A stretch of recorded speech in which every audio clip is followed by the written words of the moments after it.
the overall concept is designed to be very simple. Simple to use for your end users if you're using self-service web, simple for the technician to have a lot of power within an individual ticket so that you don't have to bounce around and go into different areas. Simple from the very beginning to install and get up and running. The concept of zero to help desk in 60 minutes is designed around the concept of completing an install, single file download from the web in under 30 minutes, having all the basic aspects of the core modules set up and ready to go in a total of an hour. Most people have their complete help desk with Trackit up and running in 2 or 3 days without the need for services or long phone calls. Of course, you'll have tech support available to you if you do have a question along the way. But all of the basics for help desk you should have done within an hour, including the setup of the automated inventory data collection, and fully up and functional in Trackit in 1 to 3 days typically. Core modules included in Trackit are inventory, which includes auditing and asset discovery, and software license management and purchasing, which are complementary to inventory. You don't have to use any particular aspect in Trackit. Everything I'm going to show you today is more about showing you capabilities and possibilities than anything else. Help desk, of course, solutions, which are available to technicians as well as end users.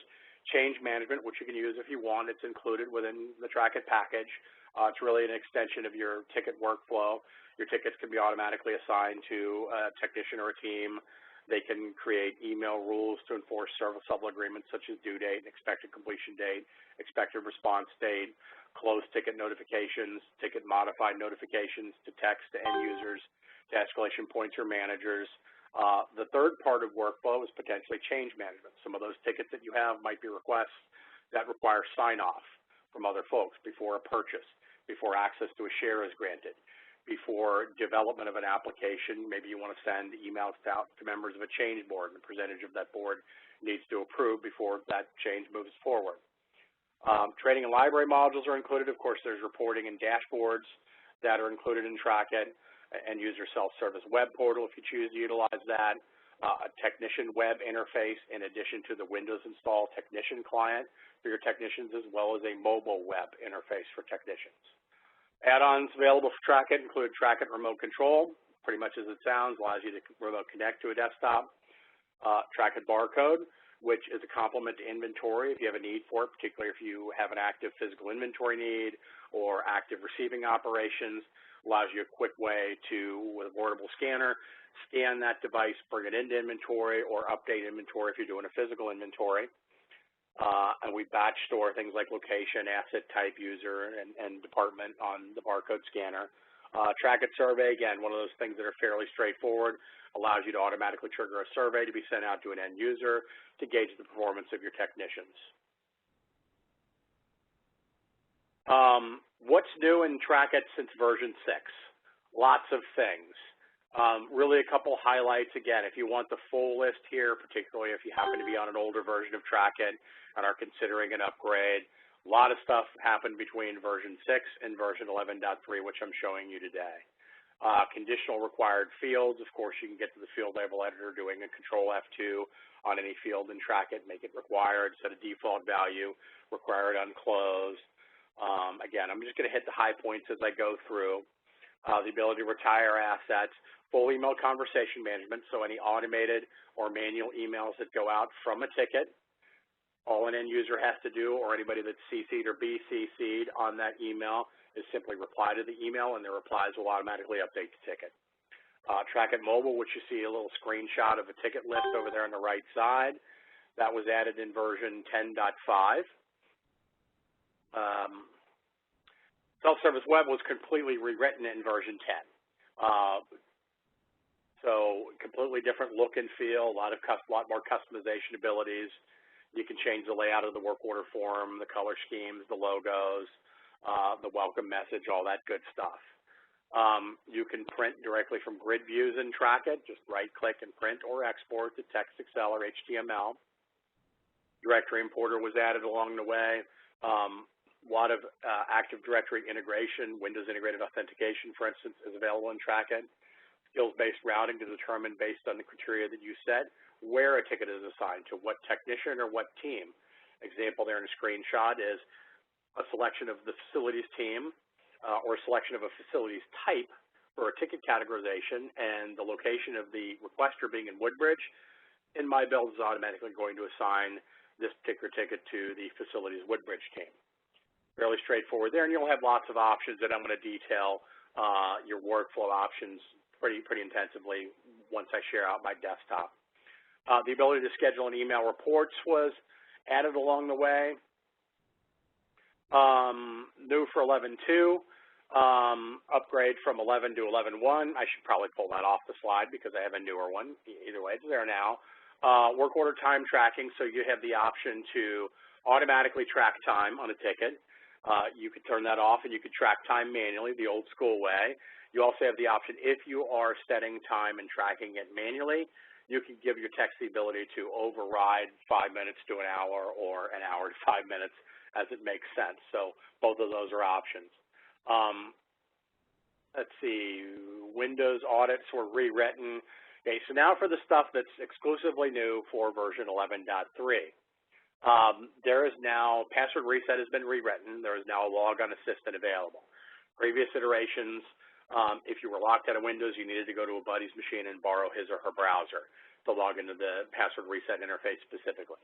You have the option now to install what we call a password reset kiosk on individual machines so that when they get to their login screen, as you see the screenshot over there on the right side, it'll add a password reset button.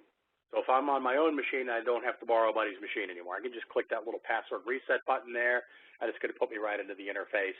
I can answer my own challenge response questions. This presumes that I first registered, and then reset my own password, which will create a ticket in the back end as well. If that's what you decide to do as an organization, as the administrator when you're configuring Trackit. There's now an auto logout timer for Trackit. So you could set so that concurrent technicians who are logged in, if they walk away from their desktop and Trackit's open for 6 hours, you could set a time frame for which to automatically log those technicians out. You could select ticket templates, which are great for what we call them common issues in self-service web.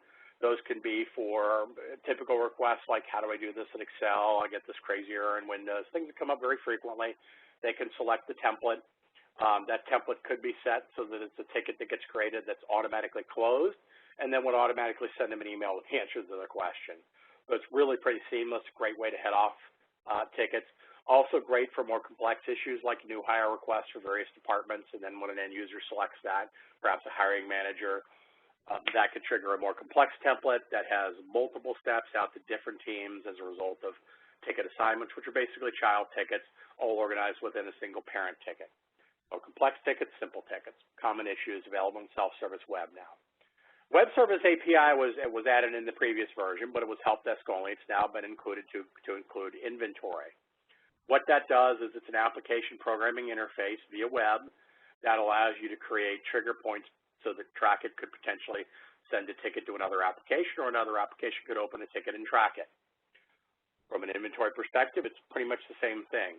Create an asset or update an asset in Trackit's inventory, or vice versa at another application. So you can create an integration point.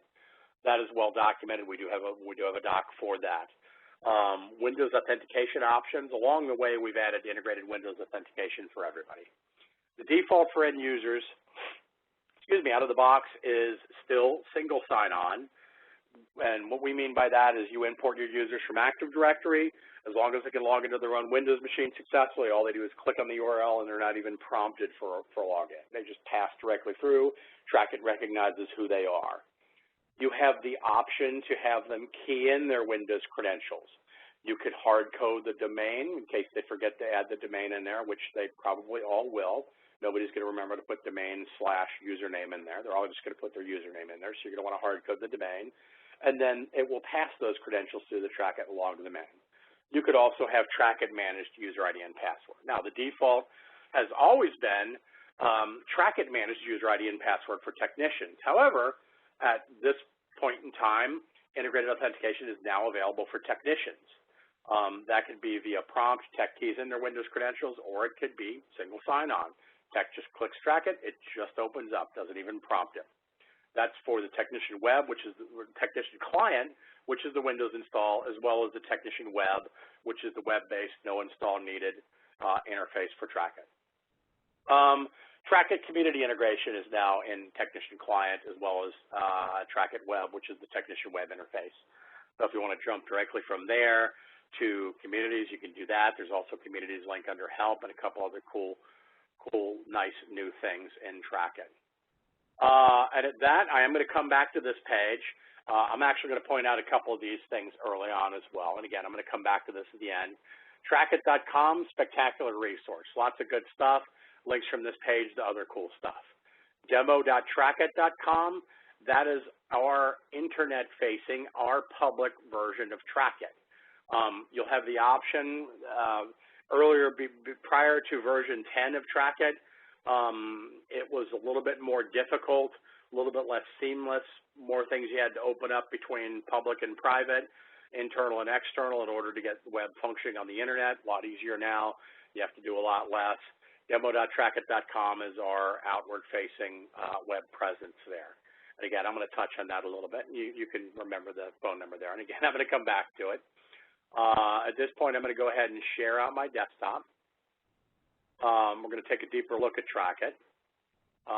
And there's the Trackit Technician Client. And I'm going to come back to this. And most of my focus is going to be in the Technician Client here. This is not required to work tickets. The only thing the Technician Client, the Windows install here that you're looking at, is required for is it has a home page. The web does not. It has access to dashboards here, which you can configure to your heart's content and save as many different types of dashboards as you want. Open SLA violations here. That could be a pie chart. This is something that's unique to the Technician Client. All of your setup and your administration is going to be via this Technician Client interface. You can run reports from the web. You can run tickets, work tickets, edit tickets, change tickets, access inventory, access all the modules, and I'll give you a brief look at that a bit later. Really quick, I want to highlight some of the areas. Trackit.com. Trackit.com is going to get you to here initially. Here's our Trackit.com homepage, and let me blow that up full screen here. Marketing centric here from our landing page. However, lots of good stuff. Details on features here on the features page. That's pretty straightforward. Some cool screenshots here that you can expand on that. What's new in the current version is going to be here. 11.3 centric, obviously. You see my chat pop up there. If you're on this page, you can have a chat with one of us here. I'm going to go with no thanks for now. Really cool stuff here is on the resources tab. You have product documentation here, your overview, what's new in version 11.3. That's a very nice doc, particularly if you're on an older version of Trackit.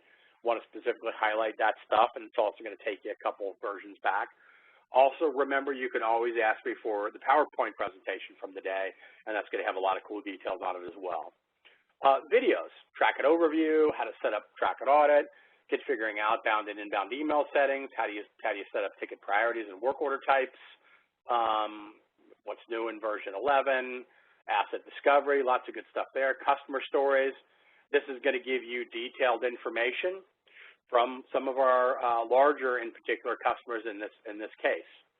So that's very good. We have a very extensive reference program if that's of interest to you down the way as well. Information on education and services here. Different ways to get training.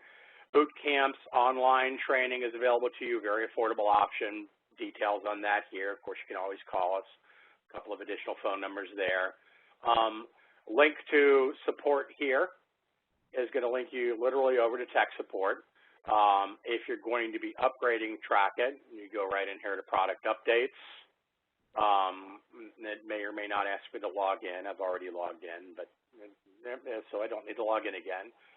If you've not logged in or not cached those credentials, you'll be asked to log into our support site. Go into 11.3 here and download your update right from there. There's your update.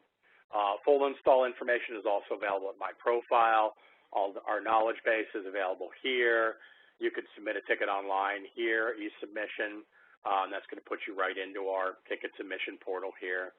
So a lot of good stuff there. Also access to community up here, and I already have that pulled up there, so I'm not going to click. This is very cool. It allows you to interact with other Trackit users, most of which you're going to see here.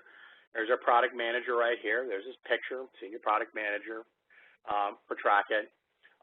Here's one of our tech support team members there, and here's another one of our tech support team members here. The things that you see here active, these are things that are ultimately became enhancement requests via the community, and they're being actively pursued. We're considering which version, the next iteration, the iteration after that, the iteration after that. When can we do the code work to integrate that? They are things that are probably going to be done. It's not written in stone until it's released. The things here, these are that are marked as delivered. These are enhancement requests that have been delivered. Most likely, since they're at the top, they're in the most recent version. Again, not going to dwell on that for too long. I'm going to talk a little bit more about the beginning, the setup of Trackit. It is very easy, as I stated at the beginning in the slideshow. It's a single file download to install, single executable. It's going to ask you a couple questions. Do you own SQL? If you do, fantastic. Where is it? If you own SQL, you're going to put the database on your existing SQL server. That gives you a server that's already fine-tuned for the best performance of databases, SQL databases in particular. You're going to have a single location to your backup and restore and database maintenance, like reindexing operations, and it's going to increase your performance by splitting it off. Then you can fine-tune the virtual server or the physical where you're going to install Trackit, and almost certainly virtual these days, and fine-tune that for the best performance of Trackit. If you don't own SQL Server, that's also fine, and a lot of our smaller folks don't. Single tech teams typically don't. Upwards of 5 to 10 oftentimes don't. If you're over that, most of the time you do, but if you have questions as to how you're going to run on SQL Express, ask us. That's the free version. If you tell Trackit that you want to install against Express, just choose that option. The installer will automatically download and install SQL Express for you. Configure it, whole 9 yards.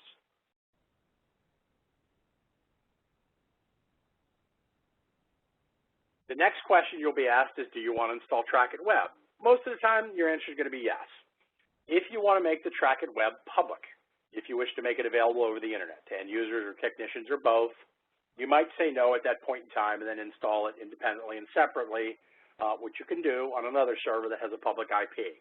Maybe you put it on a server at a DMZ, maybe you put it on a different server. You could leave it on the same server and have some sort of a DNS redirect through the router and your external firewall. However you want to set it up, you're going to have those options. You're going to get what you see here. Now, it'll be new. You won't have any tickets in there, so you won't have these cool dashboards here. But you are going to get a configuration wizard. I don't show that here because it's not conducive to the order that I do things in. What I like to do is I'm going to manually bring up Getting Started from Help. Getting Started, pretty straightforward. You notice you always also have Trackit.com and Trackit community links here.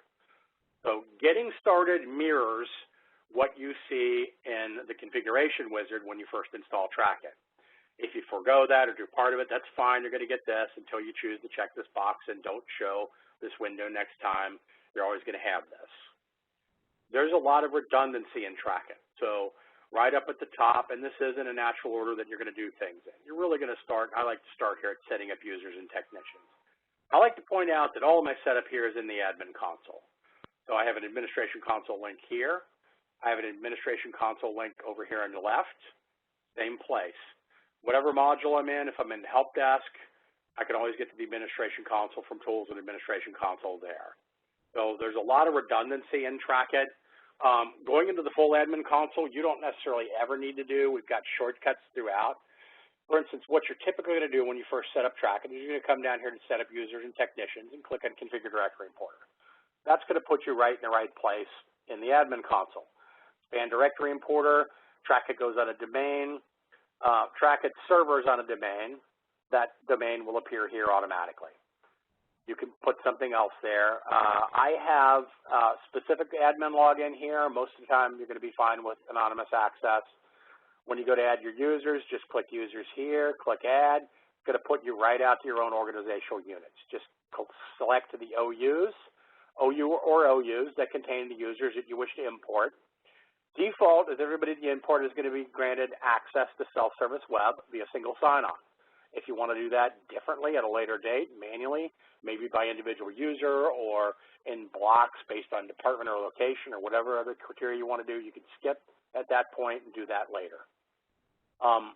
This is something that can be scheduled like most things in Trackit. The default is every day at midnight. I have it turned off because I just kind of have a dummy trial instance here. Default is every day at midnight. If you want to do it every 120 minutes, every 17 minutes, every 39 minutes, whatever you want to set it to, you can do that as well. The idea here is that users added or removed from OUs, they're added or removed from Trackit, department changes, name changes, phone number changes, all those things are picked up automatically. That's going to be based on what you choose to bring in. The defaults are almost what you see here. I've made a few changes. Actually, really only made one change. You'll notice I have user def2 here. These are the fields in the column in the far left in the gray there that are in Trackit. There's no user def1 because I've relabeled it to manager. I've then gone in and I've mapped that to the manager field in AD. You can change your mapping for anything. There's all the fields that are available in AD. Just click the drop down. Everything in Trackit is pretty much point and click configuration. Probably going to leave this alone. You can choose, if you don't want a map location, you can uncheck that, not map it. You can change the name. You can map it to some other field in AD. So, again, you have options there. And everything is going to start with your end users. Then you have a configure users link here that gets you into the list of users that you've already brought in, either via manual entry, which you're probably not going to do much or any of. You're probably going to be bringing them in from AD. Again, sticking with the redundancy theme, users are important to help desk. So under See Also here, I also have a link to users. Users are also important because you possibly want to associate them to assets that you bring in, so you have another users link here in inventory. The See Also section, module to module, is going to have shortcuts specific to that module.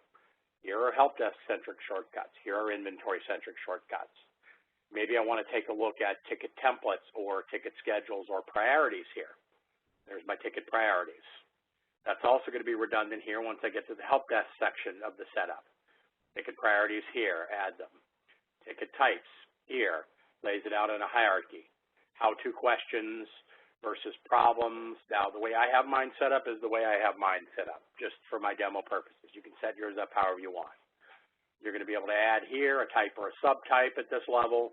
You can also right-click and add right from here. Right-click support and track that's extensive, and you're going to see that in multiple other areas. Now, once I have users in, what I'm typically going to do next actually is inventory.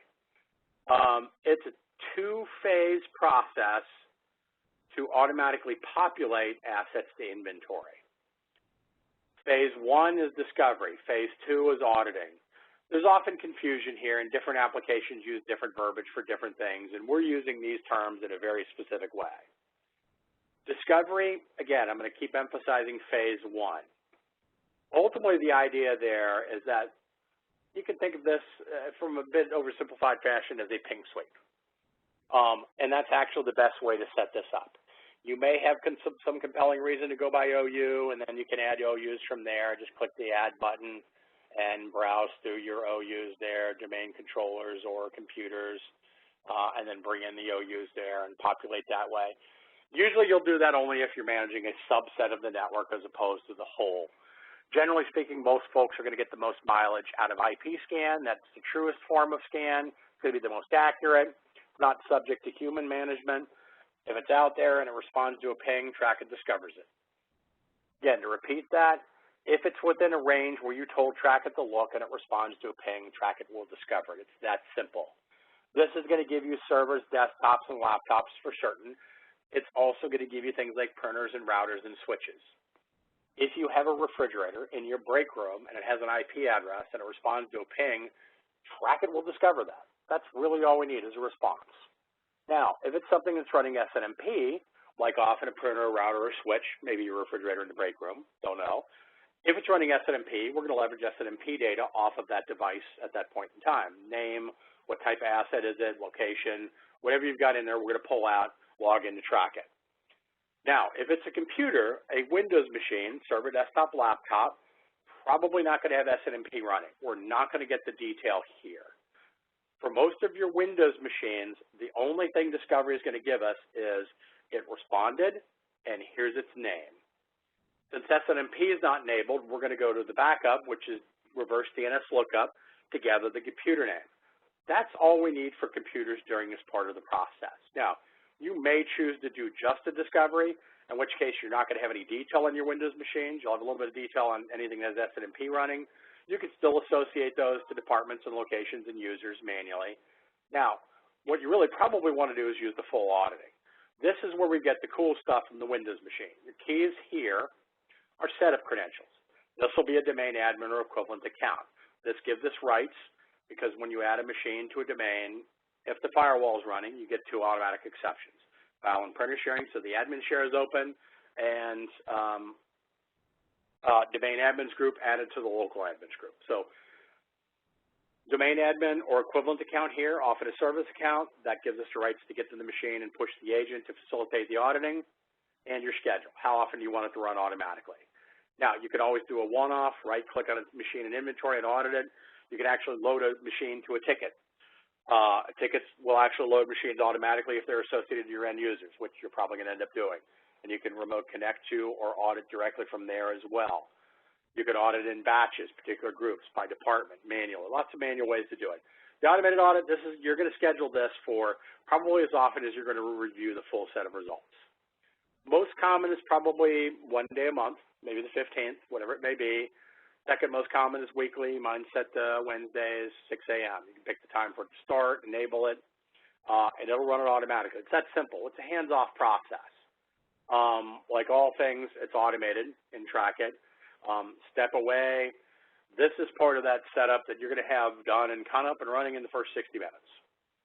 All through here. Users in, assets discovered, assets auditing, as it makes sense to do so. Now, in its strictest sense, we're going to queue up all the machines on the schedule that you set, get a current IP based on the computer name that we brought in, because IPs change. We realize everybody uses DHCP. We get a current IP, hit that admin share, verify the agent's installed, run the audit, return the results, boom, updated machines. If a machine is not available at the time it's scheduled the audit, not available on the 15th, it's not available on a Wednesday, maybe it's somebody that connects back in via VPN on a Saturday morning, boom, it will automatically push the results up to TrackIt at that point in time. So it's a push and a pull. It's a combination. So try to do our best to make sure we get all of your machines. Now, there are some other options in here. Usually you actually don't have to touch them. They are in there.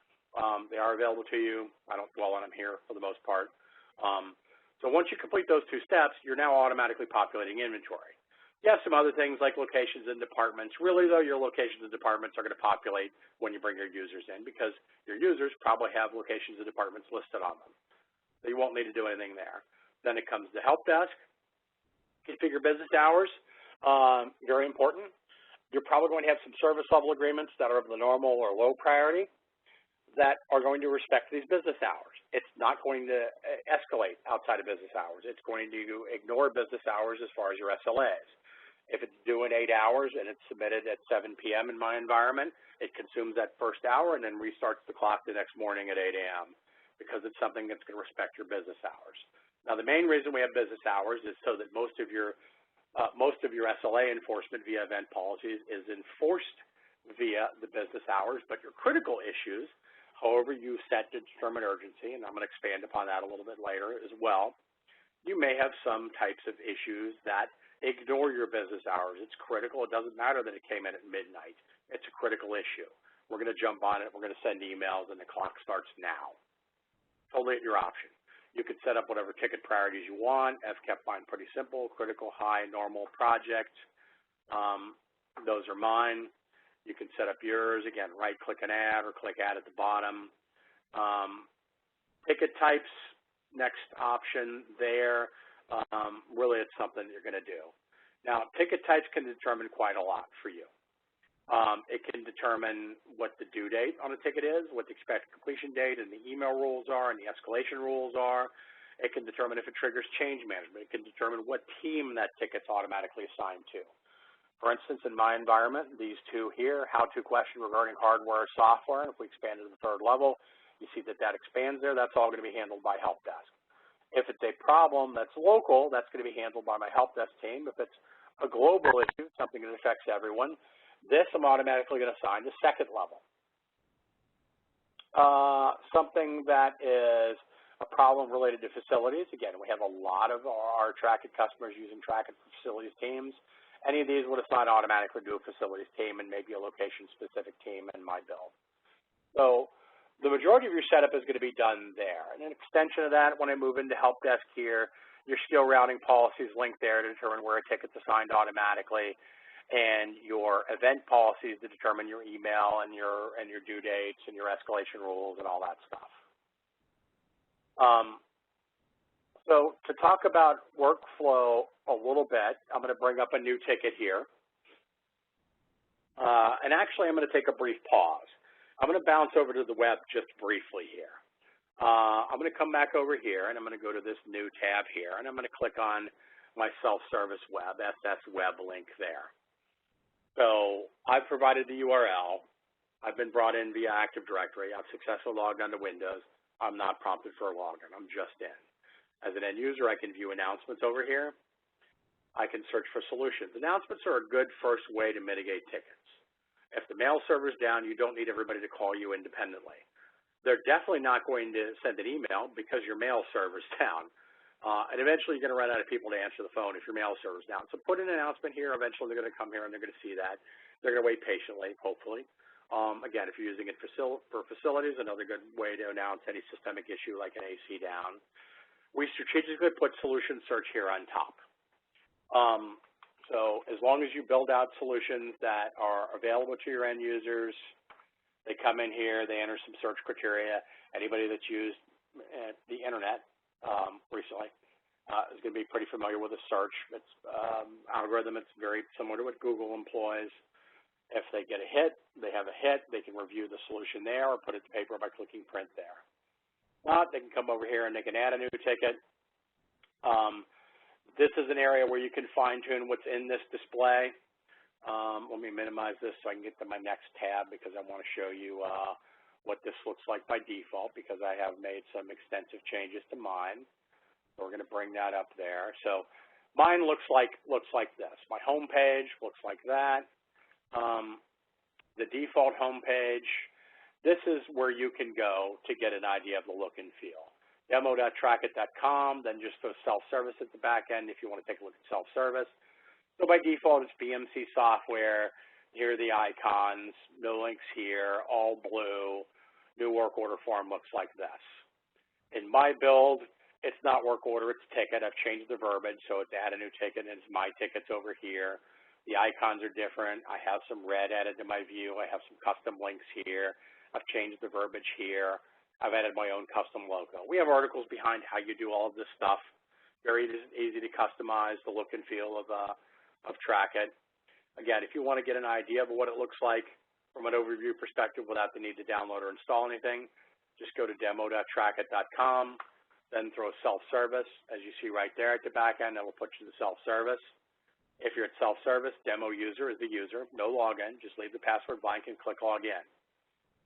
If you go to the main, you're going to be here, and you're going to see that it says demo, password says leave blank, click log in, and you can see what this looks like by default. This is a quick way to get an idea of the look and feel of the web components from an end-user perspective or from a technician perspective without the need to install anything. And you can customize grids, move that over to the right, decide what columns you want in your grid view from here. Basically, any data point that's on a ticket can be added to the column. You can group and you can filter just like you can in the full version of Trackit. That's a nice way to review. Now, back over here to my self-service web, again, announcements and solutions. Ticket mitigation, how to avoid having a ticket at all to begin with. If that doesn't work, add new ticket here. You can customize the form. You can determine what fields are on this form. I've pulled a couple off. I've added a custom one in. Which fields are required? If you require a field by hitting Control F2 over in the main part of Trackit, tech client perspective, it's going to be required here. I'm requiring type, subtype, category. I've pulled the priority field because I don't want my users to be able to set every one of their issues as critical, because that's not what that means. I don't require priority to drive the automation. For instance, if an end user comes down here and selects problem and indicates that it's global, that's automatically going to assign it to a second-level team in my environment and have more hyperactive email notification and escalation rules and a tighter due date that's going to be enforced via the same. Phone number, we're going to display here in case they wish to override it. Location and department, we don't display here by default. We don't need it. We know what it is because we recognize who the user is based on their Windows information, and they've been able to log in. Here's a field I added. I get a lot of questions about, well, can we have somebody submit tickets on behalf of somebody else? That's typically an admin assistant, executive type situation, to oversimplify a bit, but yeah, here's what I did. I just created a custom field, added some folks to the drop-down, so I'm submitting this on behalf of Melissa or Joe Manager there. It's going to default in my environment to myself. It's my ticket. Summary and note are pretty straightforward. Again, these fields are required, all of them in this case. You can do that in your case or not. There are about 20 additional fields that you can choose to add to this form. I heavily discourage that. Generally speaking, the easier and simpler you keep this particular interface, the more often and more likely your users are to use it, which is what you want. It's going to increase your efficiency that way. So they'll submit, they'll get a reference to their ticket. They're also going to see a reference to their ticket here. They'll see what technician or team it's assigned to, what its expected completion date is, what its current priority and status is. They'll see notes here. No tech notes yet, but if they were, they would see those, unless you chose not to display tech notes here, which you might do. You can rest assured that it's okay to display it, and you can still have the option when you add a note and track it as a technician. You can choose to make that note private, meaning end users can't view it here. And if you're choosing to include tech notes in automated emails, if you had marked a particular note private, that note would not be included in that email messaging. So you have either way to go. You can also change the order of these fields here. So you have a lot of options there. End user will have the ability to add notes. Of course, most of them are going to reply to automated and manual emails they receive to update tickets. You can give them the ability, if you want, to close their own work orders or tickets there. You can give them the ability to add attachments from there. You can also add an attachment when you initially submit that ticket. Then your solution search, again, the idea of redundant links there, my tickets. So self-service is really pretty straightforward. You saw the tech web. Quick look at mobile web while I'm on the web perspective here. That is here. Now, this is the exact same website address. All I did in my build is employ a little bit of trickery. So the URL for me, all I did was add a question mark, is mobile equals true to the end of it. In real life, what you'll do is it's the exact same website address, that portion there in blue, and it will automatically recognize that you're on a mobile interface. Key is HTML5 there. It's been extensively tested on iPhone and Android to include tablets, iPad, and whatever Android tablet. You do have the option to visit full site, particularly if you're on a tablet, if you want to do that. Again, this interface is really very good. I'd recommend that you keep it. It's the one that's completely thumb-friendly. You won't ever have to expand a section in order to get good access to controls. Log in from here, and we'll let that run a little bit. Lately, WebEx has been causing me a delay for some reason. Actually, it looks like I didn't log out properly, so I will log myself out. The ability to log yourself out if you left yourself logged in on another workstation or whatnot, that's always going to be an option. So if I walked away from my desk and I was still logged in, but then I wanted to field something that came in from my phone when I'm off at lunch, I can log myself out just like you saw there. This will put me into the thumb-friendly interface. You don't have the ability to customize grid views. I have an unread announcement, so you're going to see that briefly pop up on top, and you're going to see the unread count on the bottom right. You don't have options. You don't have the option to access software licensing and purchasing. It's probably not something you're going to do here anyway. What you're typically going to do on mobile is going to be help desk and inventory. So those are the options that we give you. You do have a generic search from here as well. Your tickets are in finite views here. My open tickets are all open tickets. My overdue versus overdue. Again, the idea is to keep this interface thumb-friendly. So scroll up, scroll down, go into an individual ticket. You can go into edit. You can go into quick edit, which you're going to use much more often. This is going to cover the things that you're typically going to do. We're going to cancel and not save out of that to come back over here.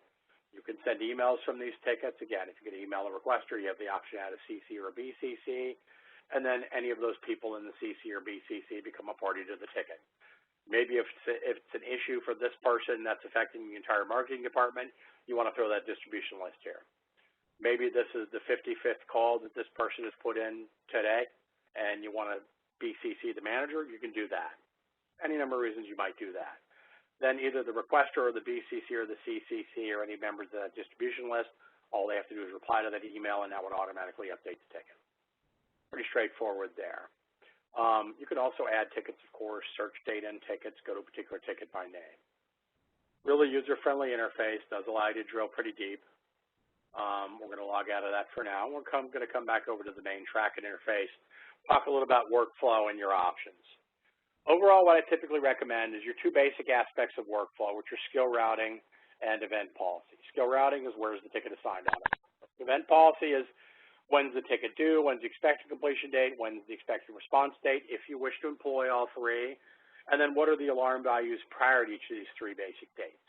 So that will ultimately give you 6 time-based triggers between open and close on any given ticket by which you can automatically escalate the ticket if it's too old, based on whatever you define as too old, or send an email warning, or do both, or do neither. Again, all options. I'm just showing you capabilities. Now, this field here defaulted priority to normal because I set that as a default. Now, all I did there was I clicked in the field itself, right there, highlighted in blue, as if I'm about to type something manually in there. Control F2, there's my field label editor. I can change the label, which I have a bit. I added urgency at the back end. I could require it or not. I could set a default value. So by default, this is just the priority field. It's not required, and it has no default value. So I'm not going to change that because I like the way I have mine configured. Status is always going to default to 0. You can't set it as a default because the status is always required. You can have whatever other additional statuses you want. These are mine. You can have your own. Anywhere you see green plus, you can add on the fly a new one, and is it an open ticket type or is it a closed ticket type? So you can have multiples of either. Now, help desk is my default assignment. 48 hours is my default due date. That's my default event policy and my default skill routing policy. Ultimately, what I recommend is the defaults. Those are going to handle 70–80% of your issues, typically your desktop support type issues. Then you just need to determine what are the exceptions, what's more urgent, what gets assigned to different teams, and then create rules based on those. The easiest rule is a priority change. If it's not normal priority, if it's critical, I select critical, and it sets the critical policy, and now it has a tighter due date, tighter expected completion date, tighter expected response date there. Pretty straightforward manual selection. Again, if you recall, I had priority turned off, not available for end users, so that would be a blank priority. That would set it back to the default, due in 48 hours. However, if the end user comes down here and selects that there's a problem, quick note here, you'll see that I have 6 options here, whereas the end user only had 3. I've hidden certain things, such as project here. I've selected hide and self-service. I don't want end users to initiate projects from self-service web. So I've chosen what they're able to view. So if an end user selects problem, and it is a local problem of some sort, stays with help desk, due in 48 hours. If they select global, it's an issue that affects the entire team, the entire organization. Now, in my build, I'm assigning that to the systems or second-level team, and it has a tighter due date, tighter expected completion date, and tighter expected response date. So now, what's overriding priority is the subtype here. Another way to do this is if we set this back to local, only my issue, back to help desk and back to 48 hours, our defaults are back in place because nothing has overridden that. If this is Tom's ticket, I'm going to set a tighter due date automatically because Tom is a member of the executive team. Double-click on Tom's record, we see that this department is indeed executive, as brought over from Active Directory import. Another thing you can do with your categorization is let's get rid of Tom there, and for now let's make this me. We'll make me the requester here. If it is a problem that is related to facilities, now it's going to go to the facilities in Tampa. That's because I'm in the Tampa location. If I were not Mike, if I were instead Melissa, I wouldn't be Melissa, but if I were Melissa, I'd be in the Woodbridge location. So now Trackett's going to look at the combination of the subtype and Melissa's location of Woodbridge to assign that to the facilities team in Woodbridge.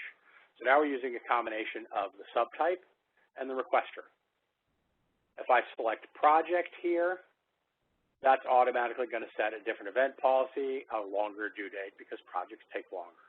Also a longer expected completion date, not quite as long as September though. So there's lots of ways to trigger different action automatically within Trackit from a workflow perspective. Now, The third part of workflow is change management, those tickets that require sign-off from an outside individual. Most common examples there, let's see, let's find I'll tell you what, let's go into this view here, go into this ticket here. Here's an example of a complex ticket, request for HR, which assigned it to Mary, automatically based on the rules that I've set. And this has multiple assignments because a new hire is kind of a complex process sometimes. It has multiple steps. Organize that via our assignment tickets here. So this is a ticket in and of itself so that it can be logged differently. Systems, new hire setup versus request, HR, and accounting. This one's assigned to help desk. Here's the tasks we need to do. I can edit these and use this as a checkoff type list there if I want. Each one of these is an independent ticket that's assigned potentially to different teams or different people based on your needs, all managed here by the parent. Some of these are going to require that change management. As a part of this new hire request, I am seeking access of some sort, full rights in this case, to the accounting share. Before that's done, this needs to change from pending approval to approved, based on the fact that one of these people in this list of 3 clicks the link in the email they're about to receive and signs off on that access, approve versus deny. Another example there is perhaps a purchase request. This one here, we're going to purchase a new PC as a part of this new hire request. This automatically assigns it to Fritz. This triggers change management, and in this case, it's a sequential process. All 3 people need to approve, but it's sequentially. I need to approve, and if I do, it goes on to Mark. Mark approves, it goes on to Melissa. If I deny it, it dies with me. Mark and Melissa don't even necessarily know that it happened. They definitely won't know automatically because we haven't bothered them because I said no at the first level. That's a sequential process. That's always going to include the same amount of approvers there. Now, another example of change would be your classic type of a change board deal where maybe you have change management, bad example, maybe you have change management triggered on one of your child tickets here from the parent. There you go, and you need, well, okay. I thought I would find a good, quick example there, but that's okay. That would be the change board type of process where maybe you have 10 or 20 people and a percentage, 17 of 20, 7 of 10, whatever makes sense to set, need to approve before it moves forward. And then you get multiple assignments for each step of that particular project for larger projects. So a lot of people do their project management through track it in that methodology. Now, a couple other things that make you really efficient from a ticket as a technician. When you add a user to a ticket, Mike Johnson, for instance, you're going to get my asset or assets over here. If it's assets, I can select from multiples here from the drop down there, or I could do a show all, and I could see all the network assets here. If I want more information on that asset, much like I double-click to get more detail on the user, all I have to do is double-click that asset record from here. And I have the full asset detail. I don't have to go somewhere else looking for the asset detail. All I need to do is double-click. I'm going to have the full hardware tree over here on the left, assuming the machine's been audited. If it has, it will have associated to me automatically. Again, we get really granular. We run a WMI read, a BIOS read, and a registry read for hardware, primarily registry for software. I'm going to get the serial number and manufacturer of the machine, serial number, type, model, speed of the CPU, operating system and service pack version, and product ID or serial number from the Windows registry, total memory, free memory. What do I have in each memory slot on that machine? Do I want to expand? Do I have the ability to expand? We also capture serial number in each one of those. We're going to capture individual drive serial numbers, which are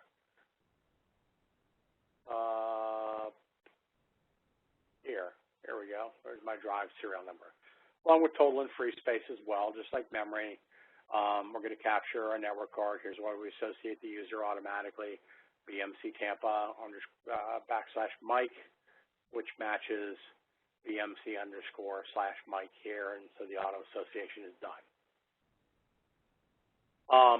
Rest of our network detail, IP and MAC detail. I'm running VMs here. Your peripherals, your monitor, your mouse, your keyboard, your mapped printers, your local printers, your video card, all that good stuff is going to be brought in. All the software that's on the machine. Everything that's either an add or remove programs, if you're still running XP, or programs and features. If you're not, if you're running Windows 7 or later, that's going to be captured here. You can then organize that into different groups. Oftentimes that's to facilitate interface with software licensing. If you want to keep track of software licenses, of course, that is included in TrackIt. What you typically do is you make approved supported a short list. That would include anything that you have paid for, like MS Office there, that you want to associate to a software title, or that otherwise comes up typically and more often in tech support calls. Put that stuff here, put everything else somewhere else. Great way to organize there. Oh, I forgot to show you there. If you do need an up-to-date audit, if it's a little stale based on this here, I could also go back to any previous audits there. Just click this button right here.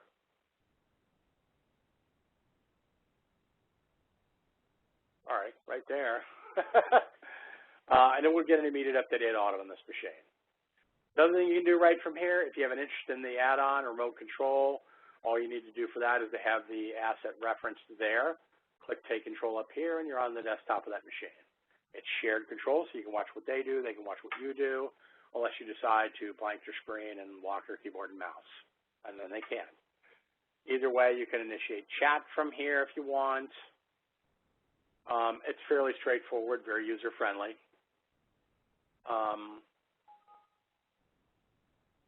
And that is pretty much it from a workflow perspective. Quick note again, going back up on grids here. Basically, a grid is a list. If I'm in help desk, it's a list of tickets. If I'm in inventory, it's a list of assets. Purchasing, it's a list of POs, which is included. Software licenses also included. The idea is that each individual tech is probably going to fine-tune these to his or her own needs. Out of the box, you have My Open Tickets, Overdue, Ticket SLA by Tech, All Tickets. A lot of different views as starting points. I would use them just as starting points. Once you're there, you can right-click and determine, well, which columns do you actually want in the grid view. Anything that's added that's on a ticket, any data point can be added as a column to the grid view. You can change the order here, or you can just come here and drag and drop right from there. If it was a one-off, you got what you need, you can very quickly come down here and abandon changes to current view. You're going to be able to create format rules here so that your critical tickets, if you see the white font with the red background there, that's because of this. The rule is called critical, pretty straightforward, based on the priority column where that priority equals critical. And all drop-down config. X color white, bold, cell color red. Just a cell, yes, not the entire row. You can create any number of those to have tickets stand out on your grid view. What else you can do is it's very easy to narrow down, for instance, from 4,332 tickets to the ones that were entered last month, specific to the Tampa location, and now I'm down to 22 tickets. So, just like that. If I need a quick print out of that, I can just decide what fields I want. Maybe I don't need summary on that particular report. Maybe this is what I want. Maybe I want the asset on the other side of requester there. Great. Now it's a masterpiece. Now I can right-click and either print right from here or export, and I can dump that over to text, Excel, or HTML. XML being, or XLS being an obvious popular option there. Now I can also come in and I can save this view. Give it any name, any new name, make it private, meaning it's mine, or make it public, meaning I'm sharing it with my fellow technicians. Private views, you've created her here. Public views, obviously under public views there. If this is one-off, I got what I need. I can abandon changes and return to the defaults. Another way to look at this data is maybe I want to organize this by location, and then maybe by type, and then maybe by priority, and then maybe by type from, no, we don't have time, maybe by department. Let's throw department up there in the middle. There you go. By location, department, then type, then priority. So that gives me a quick way to take a look at these 137 tickets in Sophia versus the 1,439 in Tampa, 121 of which were submitted by sales.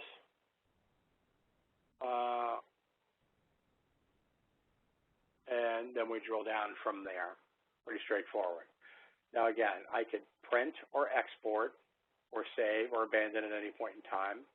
It also dynamically mix this up. If I want to see the priority as a top element, I just drag that over there. Now I'm in here by priority. and I can drill in and take a look at that. Yeah, no requirements really per se. Organize it the way you want. You'll probably find that you get a lot of the data that you seek directly out of the grid views. In addition to this, of course, and again, I kind of dwell a little bit on exporting and printing. We do have a full complement of reports here. There are the help desk reports. There are the inventory reports, library reports, purchasing reports. Pretty straightforward. I like to call these the fancy reports.